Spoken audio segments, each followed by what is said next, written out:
You already know who you are.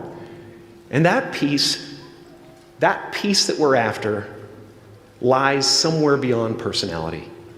Your need for acceptance can make you invisible in this world. Don't let anything stand in the way of the light that shines through this form. Risk being seen in all of your glory. I was just wondering, what would you consider to be the worst investment you've ever made? The worst investment I ever made? How long do you have? Well, I've made some very bad ones, but that doesn't really bother me. It may bother the shareholders, but that's another question.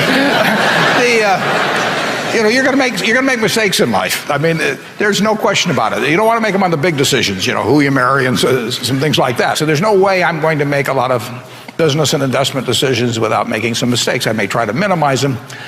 I don't dwell on them at all. I don't look back. The biggest mistakes are the ones that actually don't show up. They're the mistakes of omission rather than commission. We've never lost that much money on any one investment. But it's the things that I knew enough to do that I didn't do. We have missed profits of as much as, maybe $10 billion in things that I knew enough to do and I didn't do. Now, the fact I didn't buy Microsoft way back is not a foregone opportunity because I didn't know enough to make that decision.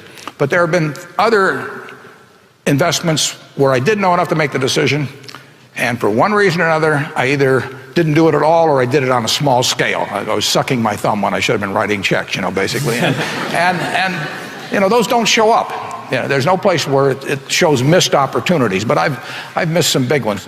The triumphs in life are partly triumphs because you know that everything isn't going to be a triumph. And I would never get too hung up on mistakes. I know a lot of people that really agonize over them, and it just isn't worth it. I mean, tomorrow's another day and you live it forward and just go on to the next thing. So many people come up to me and say, Gary, it's so hard. I look at their Instagram and they're not posting any of their content with hashtags, which is a by accident way to pick up exposure in a world where they have no money. When you have no money, when I took over my dad's business, it did $3 million a year, 10% gross profit, $300,000 before expenses. My first year marketing budget was $14,000. When you have no money, and I built that business from a $3 to a $60 million business in 5 years, I had to make every penny perfect. So I was right about email marketing in '96, and I was right, and because of that, I had 91% open rates. When Google AdWords came out, the day it came out, I paid 5 cents a click for words before anybody bid me up, and I was super right, and that worked.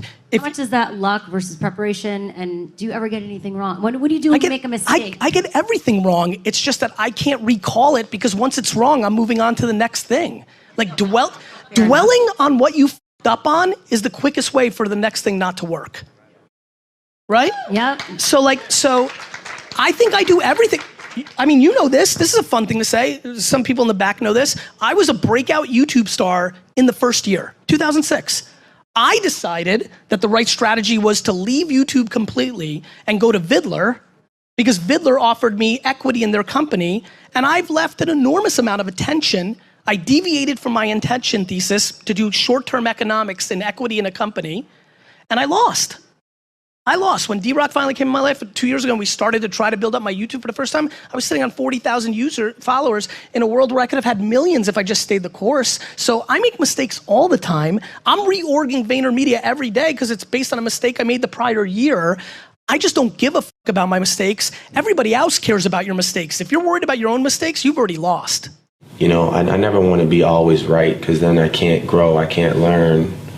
So, I have no desire to be always right. I need mistakes, Right. And luckily enough, and knock on this wooden piano here, that my mistakes are never crucial enough for me to be like, man, they're always great learning experiences.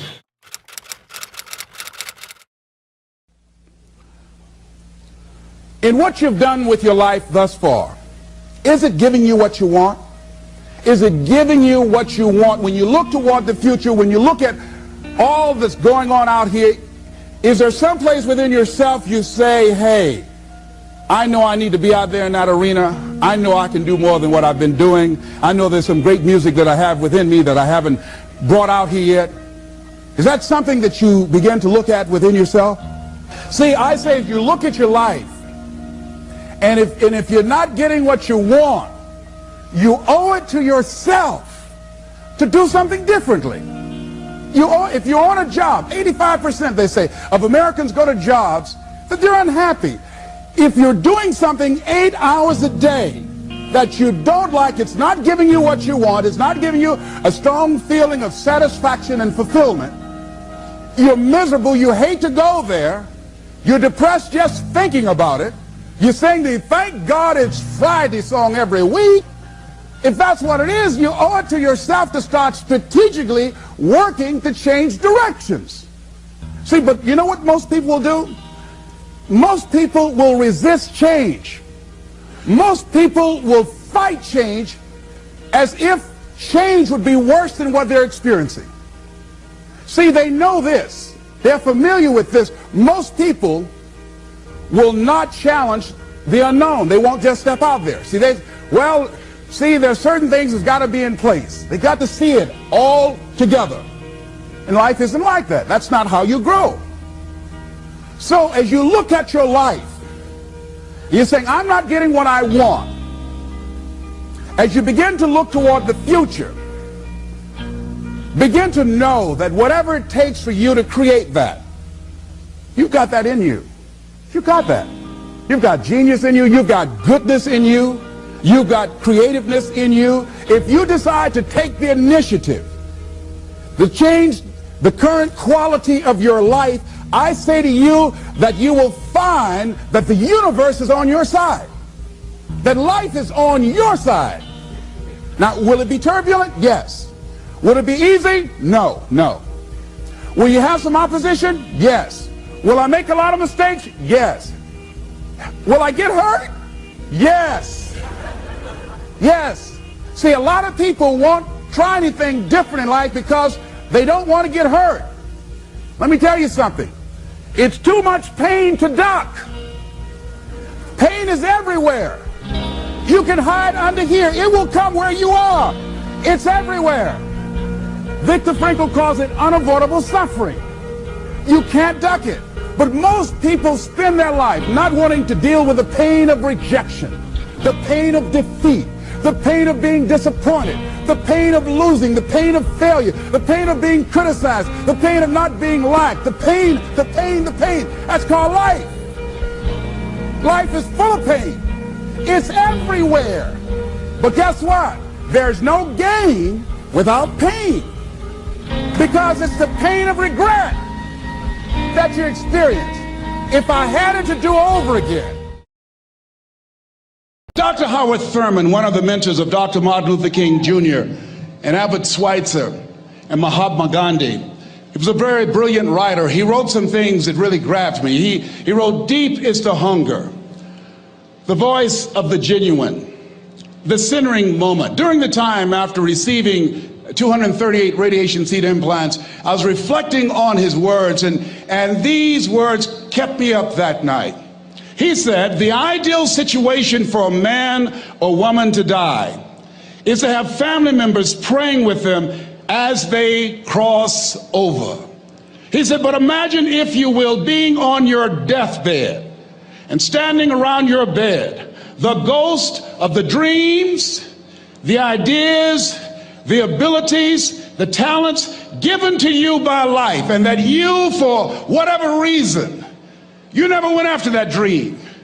You never acted on those ideas. You never used those talents. You never used those gifts. And there they are standing around your bed looking at you with large angry eyes saying, we came to you and only you could have given us life. And now we must die with you forever. And the question is, if you died today, what dreams, what ideas, what talents, what books, what music, what leadership, what voice will die with you? Miles Monroe, great orator and speaker, said the wealthiest place on the planet, it's not in the Far East where there's oil in the ground. It's not in South Africa where there are diamond mines. He said the wealthiest place on the planet is the cemetery. Because there you'll find greatness that we've never seen. There you find talent and genius and potential never actualized. Perhaps that's why Henry David Thoreau wrote the words, "Oh God, to reach the point of death, only to realize that you've never lived." Maybe that's why some unknown writer wrote the words, "What if you live your whole life only to discover that it was wrong? That it was wrong. That you were chosen to do something else and you didn't do it." Repeat after me, please. Live full. Die empty. I want you to take some notes and some things, and I want you to think about your goals and dreams in the three categories that I mentioned: personal, professional, and your social contribution. How many of you are serious about your goals and dreams? Raise your hands, please. Thank you very much. How many of you don't want to take your dreams to your grave with you? Raise your hands, please. Very good. Shake someone's hand on your right and left. Look them in the eyes and say, "Get out of your head and step into your greatness." Do that right now, please. Say, "Get out of your head and step into your greatness." I want you to write this down. Let us say together, as you think about your goals and dreams, let us say together, "It's possible," together, please. Yes, write that down. See, ladies and gentlemen, as an entrepreneur, I've been an entrepreneur for 20 years. It's my 21st year. I could have been speaking and training for 34 years. But for 14 years, I was living in my head. For 14 years, I stopped myself. For 14 years, I used to go see Zig Ziglar, that I considered the #1 motivational speaker on the planet. Zig Ziglar and Tony Robbins, they're the best on the planet. Bob Proctor, they're the best on the planet. Jack Canfield, Mark Victor Hansen, T. Harv Eker. I would go and see them, and then I would leave, and my conversation with myself was, my heart would say, "I can do that." And then my mind would ask, how? How would you do that, Les Brown? See, when I was in the 5th grade, I was identified as EMR, labeled educable mentally retarded, put back from the 5th grade to the 4th grade. I failed again when I was in the 8th grade. I have no college training. And a man changed my life, and I'll never forget his name, Mr. Leroy Washington. He's in his 80s now, and he's blind from glaucoma, but he gave me a different vision of myself. I was in his class waiting on another student. He came in and said, "Young man, go to the board and work this problem out for me." I said, "Oh, sir, I can't do that." I said, "Why not?" I said, I'm not one of your students." He said, "Look at me." "Yes, sir. Go to the board and work the problem out anyhow." I said, "Sir, I can't do that." He said, "Why?" I said, "Sir, because I'm educable mentally retarded, sir. I'm in special education." And the students started laughing. They said, "That's Leslie. That's not Wesley. He's DT. Wesley is the smart twin." He said, "What does DT stand for?" I said, I'm the dumb twin, sir." And as the students laughed at me, he came from behind his desk, he looked at me and he said, "Don't you ever say that again. Someone's opinion of you does not have to become your reality."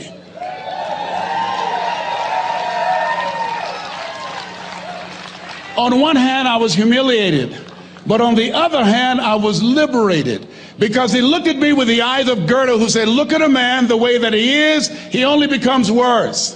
But look at him as if he were what he could be, then he becomes what he should be." And so we developed a relationship. And one of the things that I can just tell you as you think about your goals and dreams, all of us can say in a spirit of integrity that it's possible. That if anybody at any point in time lived their dream, then it's possible that I can live mine. And what I did was, I made a mistake. I looked at my goals and dreams, and my mind said, "How will you do that?" I went from my heart to my mind, and I stayed up there for 14 years. 14 years. I can't bring those 14 years back. Those years are gone. And I've made a mission in my life to help people to stop putting it off and procrastinating. How many ever thought about something you wanted to do and you procrastinated, you talked yourself out of it? Raise your hand, please. There's a proverb that says, if there's no enemy within, the enemy outside can do us no harm. And so, as you look at your goals and dreams, every day we must convince ourselves, we must sell ourselves on that it's possible. Every seminar, every workshop, every book that I've ever read, every speaker that I've ever heard, it interrupted what I was believing about myself. Everything that you do, everything matters. As you go through each day, I know now as I look back at age 63, looking at my life, everything matters. T. Harv is right. How you do anything is how you do everything. And I realized that the choices I was making was based upon how I saw myself. Let us say together, it's necessary. Write that down. It's necessary as you look at your goals and your dreams, it's necessary that you have a strategy and a game plan to change the story that you believe about yourself. And that's an ongoing process. I've discovered, and many people have, that what we do, what we accomplish, what we produce is a result of the story we believe about ourselves. My favorite book says, "Be ye not conformed to this world, be ye transformed by the renewing of your mind." And so as I began to work on myself, I realized that I'm getting out of one story and stepping into another story. As I become aware of some things, there's still some things I'm not aware of. So I'm still growing, I'm still developing.